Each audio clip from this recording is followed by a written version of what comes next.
നിങ്ങൾക്കറിയാമോ, നമ്മൾ ദിവസവും മണിക്കൂറുകളോളം മൊബൈൽ ഫോൺ ഉപയോഗിക്കാറുണ്ടല്ലേ? എന്നാൽ ഒരു പേനയോ പ്ലാസ്റ്റിക്കോ വെച്ച് സ്ക്രീൻ തൊട്ടാൽ അത് വർക്ക് ചെയ്യില്ല. പക്ഷേ നമ്മുടെ വിരൽ തൊടുമ്പോൾ മാത്രം അത് കൃത്യമായി റെസ്പോണ്ട് ചെയ്യുന്നത് എങ്ങനെയാണെന്ന് എപ്പോഴെങ്കിലും ചിന്തിച്ചിട്ടുണ്ടോ? ഇതിന് പിന്നിൽ ഒരു കൗതുകകരമായ ശാസ്ത്രമുണ്ട്. നമ്മൾ ഫോൺ സ്ക്രീൻ വെറും ഒരു ഗ്ലാസ് മാത്രമല്ല, അതിന് തൊട്ട് താഴെ നഗ്നനേത്രങ്ങൾ കൊണ്ട് കാണാൻ കഴിയാത്ത അത്രയും നേർത്ത ഒരു വൈദ്യുത വലക്കണ്ണിയുണ്ട്.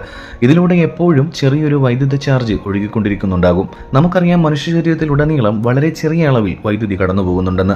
അതുകൊണ്ട് തന്നെ നമ്മൾ വിരൽ കൊണ്ട് സ്ക്രീനിൽ തൊടുന്ന ആ നിമിഷം നമ്മുടെ ശരീരത്തിലേക്ക് ആ സ്ക്രീനിലെ കറണ്ടിന്റെ ഒരു ചെറിയ ഭാഗം പ്രവഹിക്കുകയും അവിടുത്തെ ചാർജിൽ വ്യത്യാസം വരികയും ചെയ്യും. സ്ക്രീനിലെ ഏത് ഭാഗത്താണ് കറണ്ട് മാറിയതെന്ന് ഫോണിന്റെ പ്രൊസസ്സർ മൈക്രോ സെക്കൻഡുകൾക്കുള്ളിൽ മനസ്സിലാക്കി നമ്മൾ ഉദ്ദേശിച്ച കാര്യം ചെയ്തു തരുന്നു. ഇതിനെയാണ് കപ്പാസിറ്റീവ് ടച്ച് സ്ക്രീൻ എന്ന് വിളിക്കുന്നത്. പേനയോ കട്ടിയുള്ള ഗ്ലൗസോ ഉപയോഗിക്കുമ്പോൾ നമ്മുടെ ശരീരത്തിലെ വൈദ്യുതി സ്ക്രീനിലേക്ക് കണക്ട് ആകാത്തതുകൊണ്ടാണ് ഫോൺ റെസ്പോണ്ട് ചെയ്യാത്തത്. ഇങ്ങനെയുള്ള ലളിതമായ ശാസ്ത്ര അറിവുകൾക്കായി ഈ ചാനലൊന്ന് സബ്സ്ക്രൈബ് ചെയ്തേക്കണേ.